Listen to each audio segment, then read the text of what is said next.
Hi everybody, Scott Hard's back for what turns out is going to be our final installment of boss builds on the Jagdtiger that we've been working on for so many weeks now.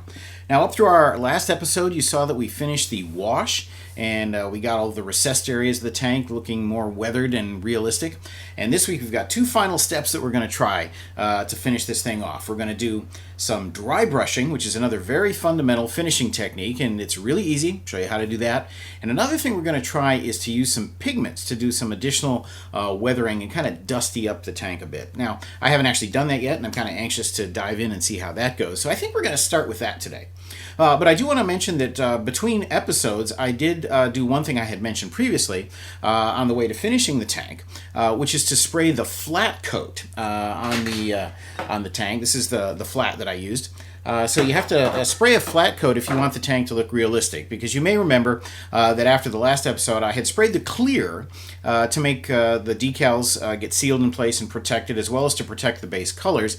But of course you don't want a shiny tank, because there's nothing about that looks realistic. So as you can see here, I actually took it outside and did the spraying outside. If you have a spot around your house where you can do this kind of work outside and you're using can spray, it's really very convenient to do it outside, because if the weather's nice, you're not going to have to worry about any smell inside the house or whatever, and there's no cleanup at all. So really convenient. I recommend going outdoors when you can to do some spray work. Now again, these final finishing steps that we're going to do today, you know, they seem like they're complex or hard or maybe intimidating if you've never tried them before, but the most important thing to remember is not only is this the area where you can really get creative and have fun, because there are no rules about what's right or what's wrong about how you finish your tank, but more importantly, you can actually take all of this back off if you make a mistake and you don't like the effect you're getting. So it really is a stress-free, and for me, probably the most fun part of finishing a military model is this kind of casual weathering. So let's get going. I'm anxious to try these pigments. Let's dive in and see if it goes well. So while the wash we did is able to do grime and oily effects pretty well, you can't really make it dusty with that kind of a technique. So we're going to try these pigments and see what we can do with that. Now the color I wanted was a little bit in between the two colors that I had available here, so I'm going to mix them pretty much just like paint. Now, pigments are an ultra-fine powder, and they're a lot like, say, copier toner, for lack of a better example. But you can mix them and use them pretty much just like paint, and they are just dusty, but they are difficult to get out because they're so fine if you spill them someplace you don't want them to be, so be careful. Anyhow, I'm going to mix them together here with a paintbrush that I use for dry brushing and other weathering techniques. And the paintbrush that I have here is actually one that I made simply by taking a longer paintbrush and chopping the bristles off just about 1/4 of an inch or so, or maybe 5 or 6 millimeters above the base. As you can see here about how long they are. Just used a modeling knife and chopped that right off. So now I put a lot of this powder or the pigment on the brush, and then we just basically put it where we want it. And I pretty much want the whole tank to look kind of like it's you know, seen some action, gotten dusted and, you know, dirtied up. So I'm starting at the top. The track links on the side I did not weather with the wash or any other effects at this point, because those track links don't usually get used. They're the spares, so they should be in a relatively clean appearance if you're striving for realism here. And fortunately, just like the wash that we have done, these pigments can also be taken back off after you've completed the process. So there's no worry about getting too much on here. Just put it anywhere you think you want it, and then the effect can be adjusted later. In particular, when I looked at the tank previously, I thought the fenders looked a little bit too new and shiny, so I decided to dust those up pretty heavily here. And we need to do the tracks as well, because of course the tracks are going to kick up a lot of dust while the tank is rolling. So going to slather on a lot of the pigment on the inside of the tracks. So now that we're done actually applying the pigment, the next step is going to be to help cement it in place using the thinner. And we're going to use the same enamel thinner that we did before. We're going to use the MIG stuff. This is very gentle on the base coats, and we don't want to mess things up. And again, don't be tempted to dip straight into the bottle, because you'll get anything that was on the brush into the full bottle of thinner. So we're going to get out another one of my paint dishes here and just pour the thinner directly into the dish that way. Now what we're going to do here is just touch the thinner to the surface of the tank. We're not really trying to move the pigment around any, but just to sort of help lock it in place by applying the thinner to it. So every place basically that I just put pigment, now I need to take thinner and put that in the same areas. This is really stress-free, kind of enjoyable work for me because, again, we can take any excess off later, so you don't need to worry about getting exactly right or overdoing it, or even underdoing it for that matter. You'll notice that when you apply the thinner, of course, it turns a very dark color. But once the thinner dries, it will go back to the original color, so you don't have to worry about the tone that you see here while the surface of the model is wet with the thinner. You don't absolutely have to lock the pigments down like this using the thinner. You can pretty much just leave them as they are, but then every time you handle the model, you're going to knock a little bit of it off or get it on your fingers or both. And if you're just going to put it on the shelf and never touch it again, that's of course fine, but you're probably going to want to use the thinner, as I just did. So now we just let this dry. Okay, it looks like it's dried pretty well, so let's go ahead and adjust things now. You can see that it did in fact go back to the original color of the pigment that we put on the tank. And it does look pretty dusty, but it looks like we've overdone it in a few spots. So I'm just going to take a Q-tip or a cotton swab and lightly stroke these areas, and you can see that even though we did lock it down with the thinner, it still comes off with gentle brushing. You can use a lot of different things to do this work. Doesn't have to be a cotton swab. A lot of other folks like to use makeup sponges. Those work well too. And heck, you can even use your fingertip to kind of smear this stuff around, but I don't recommend that. Try some vertical strokes here to make it look a bit like a streaked effect on the side of the tank. Of course, if it's out in the rain and it's dusty, you're going to get vertical smears as things run down the side of the tank. A little bit too much pigment on the top of that link there, so I knock some of that off and just kind of generally go around here and make it look more like what I want it to look like. A lot of excess here. You can see that you can also sort of, by rubbing it, sort of blend the effect in so it's more of a cloudy, dusty appearance than just big, bold patches of dirt. Lighten it up on the tracks a bit. Looking pretty good here. I'm pretty happy with how these pigments have done their job. Definitely doesn't look like a factory fresh Jagdtiger anymore.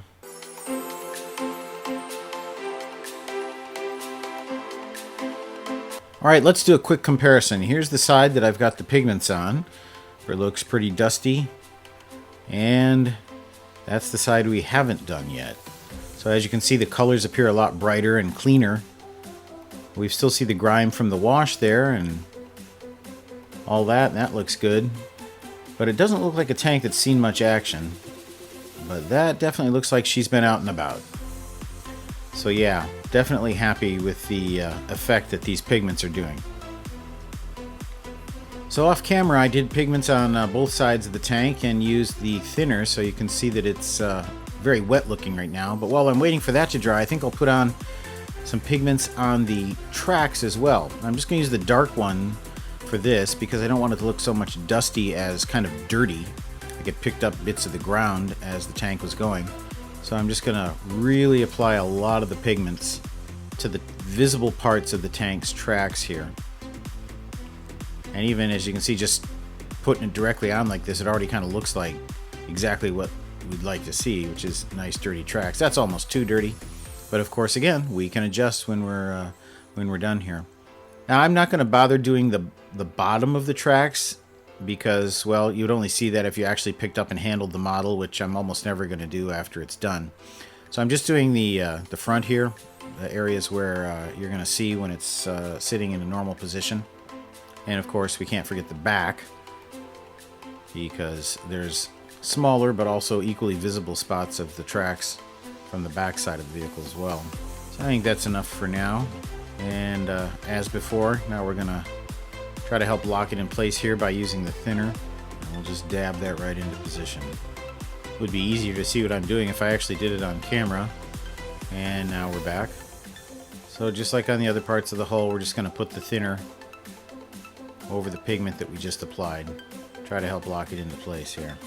And now we're going to let all of that dry really thoroughly before we try any additional handling or adjustments of the finish. So I've cleaned up most of the excess pigment that I put on the model, and it's looking pretty good to me. When you see super close-ups like this, it looks a lot different than it does when you look at it in real life, but I'm very happy with the results so far. I added some pigment, black pigment, to the end of the barrel there to simulate firing soot, and also put a little bit of rust-colored pigment on the exhaust pipes here. And I really like the effect that produced. Kind of hard to see, but I'm pretty happy with it. So for dry brushing, as the name implies, we're going to brush, but with almost no paint on the brush. So we're going to use the gunmetal to do some silvering effects, simulating the effects of paint coming off or wearing off in various locations, and also to make things look a little bit more metally. So you only need a small amount of paint for this, so I got a few drops here in my little dish. Now to do the dry brushing work, I've made my own brush. Well, sort of. This was a much larger flat brush that I just chopped the bristles off nice and straight here using an art knife. And this is really great because the bristles are nice and stiff, and you can put the paint precisely where you want it. So if you can't find one like this, I suggest you go ahead and get a cheapie and make it yourself. Now again, dry brushing, like the name implies, is kind of dry. So after you put paint on the brush, although it seems kind of silly, you then almost take all of it back off. The quickest way I find is to use a tissue to wipe most of it off like this, and then just test the brush on a piece of copy paper or whatever to make sure you're at the point where you want. And as you can see here, there's only a very small amount of paint coming off the brush, but that is just about perfect. So let's find a spot where we can start to liven some stuff up here. So when you're ready to dry brush and you're comfortable with the amount of paint coming off of the brush, find a spot where you want to simulate a little bit of wear and tear, or perhaps where a bit more metallic of a look is going to be something that you're going to want to have. Edges, of course, are an obvious candidate for this kind of thing. Edges of just about anything, or places on a tank where you expect the crew would be frequently touching or opening and closing something, or just any place you like. So let's try a little bit of work on a fender spot here. So I'm just going to lightly touch the brush to the edge of the fender here, and you can see that we get just a very, very subtle amount of the gunmetal paint being left behind right on the top edge here. Places like rivets or brackets are also a great place for a little bit of this kind of metallization effect, because these are things that would be opened and closed frequently on a tank. Some of these details on the top of the tank would also be fun. Like the crew is probably often climbing up and down around these corners, perhaps. Or infantrymen that are carried on top of the tank, as they sometimes would do. Maybe they're rubbing the paint off with the seat of their pants here, so we'll try to maybe simulate a little bit of that here. Also these periscopes, of course, and other corners too. Try a little bit on those areas. The periscopes are constantly probably being raised and lowered into the vehicle, so I imagine maybe they'll get some scratching and weathering there. Pretty sure that this binocular periscope here is where the commander of the tank would sit. So I imagine that this hatch in this area would get a lot of opening and closing, so we'll do a little bit of the silver weathering or dry brushing here as well. In close-up like this, it does sometimes look a little overstated, but when you see it on the model, it really looks quite good. The flange of the main gun here, also a spot where maybe, I don't know, gun movements would cause a little bit of wear and tear. You don't have to have any kind of, definitive reason for why you do a particular area. Also, you can even do flat spaces as well. At this point, my brush barely has any paint at all on it, and just some really, really gentle stroking of the surface here produces a nice, slightly weathered effect. Just a little bit of a sheen there. Really like that, how that came out. This is possible because, of course, the surface of the plastic is not perfectly smooth. There's a lot of spots on the back deck of a tank that are great for dry brushing. Let's do this little cylindrical thing here. I don't know what this is. Fire extinguisher? I don't know. But it's got some interesting detail on the top of it here that with dry brushing a little bit here, because that detail stands out, you can see this came out really nice. Nice relief effect there. Adds to the three-dimensionality of the finished thing. So great results just for a few brush strokes here. Just about any place that catches your fancy is fine. Of course, the one place on a tank model that you absolutely don't want to skip doing some silver dry brushing is going to be the tracks. And as you can see here, of course, if the tank is moving it all over any kind of a hard surface, the parts of the track links that stick out are going to get scuffed up on rocks or pavement or whatever it is. And you can get a really nice metallic effect going if you just do a dry brush on the ridges of the tracks.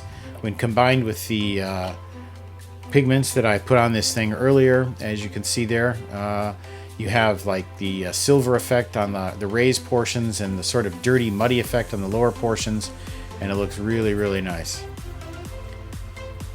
It's also super easy because the tracks are large, and even if you overdo it, it's hard to make it look over the top. So yeah, we'll do the other side now. And yeah, you get a really, really good effect.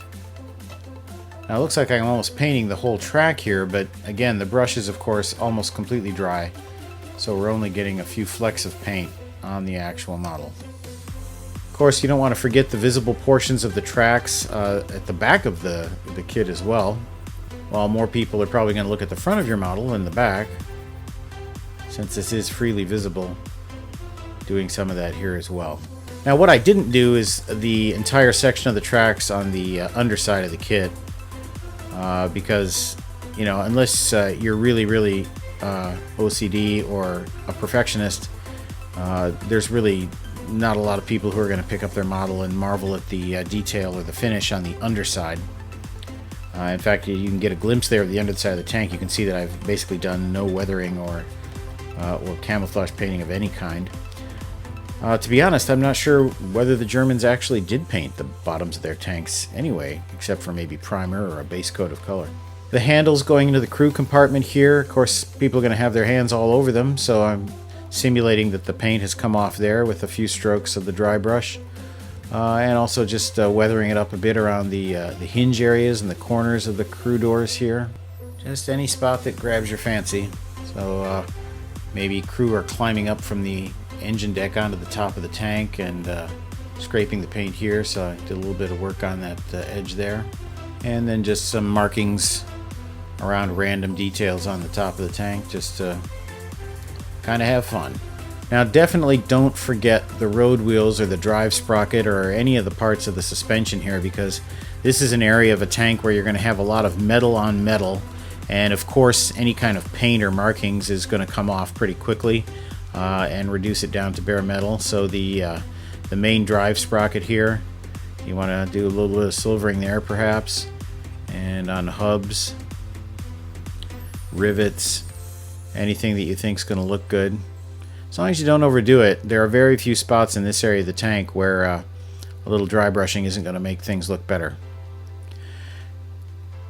Now some people will actually dry brush in colors other than silver. They'll do like a lighter version of the base colors on the edges to give the model a more 3D effect. So for example, a lighter green or a lighter red version on the red or green spots on the fender edges to try to, again, accentuate the three-dimensionalness of the tank and highlight the highlights, but I don't really get into that much degree of dry brushing. I'm happy with the silver. Ladies and gentlemen, I hereby declare this Jagdtiger done. Wow, what do you think? I couldn't be happier. I had so much fun putting this together, and especially had a lot of fun on the weathering. I hope you like the effects, because I sure do, especially given the relatively small amount of time that I put into weathering the tank.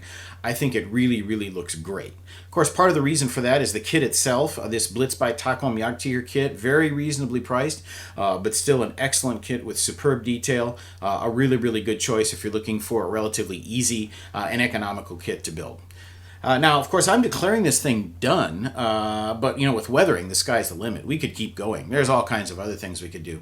We didn't even talk about or do any chipping. That's really popular these days, where you can take a brush with some dark colors on it and put little dots or smears around the tank to simulate paint flecks or battle damage or things of that nature. You can simulate engine grime and rain streaks and all kinds of stuff, which I just chose not to do. But if you wanted to go for it, you can go for it. Really, the sky's the limit. There's some beautiful tank modeling that I've seen where people are simulating vehicles that are rusting away in a field for decades, and the effects they do are just absolutely stunning. So check around on the internet for that kind of thing if you really want to take your modeling to the next level. Now, I'm sure there's a lot of people who've been watching these videos, and thanks so much. I'm really, really thankful for that, but who haven't actually been doing any of this modeling themselves yet. And I can't encourage you enough to pick up that brush, pick up that knife, whatever it is, and get going, because the amount of fun and the lasting happiness that completing a model will give you is really, really something that you can't replace easily with other hobbies. These days with the internet, it's so easy to just kill a lot of time on social media or YouTube for that matter, and I do myself. I waste a lot of time, I think, in retrospect, doing that sort of thing. And if I win a debate, so to speak, with some guy on Facebook about some point, I might feel good about it for a couple of hours, but dang, this I'm going to have on my shelf for the rest of my life. Every time I take a look at it, I'm going to remember how much fun it was to build, and I'll be satisfied with what I got done, and I'm going to remember how much fun it was shooting these videos for you guys. So this is something that's literally going to last a lifetime. And I think I'm going to try to do my best to budget more time in my life going forward for modeling like this, rather than just sitting in front of a keyboard all the time, and I hope you do too. Now, we're going to, of course, bring you more boss builds going forward. Now that we've shown off the basics of assembly and painting and weathering, we're going to move into a tighter format going forward, where we try to show off each subject in just a couple of episodes, so you can see the process more quickly and easily. But of course, we'll always take time to highlight the key points of the kit and the key steps that we've taken in order to finish it and make it look good.